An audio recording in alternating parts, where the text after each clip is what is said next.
Hello friends, in this video I will show how to use run to start a program as administrator in Windows 11. So press Windows key plus R, type a program name. Now press Ctrl Shift and enter. So this way you can start a program using the run command with administrative privilege.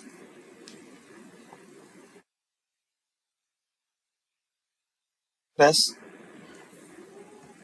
Windows key plus R, Ctrl Shift and enter. That's it.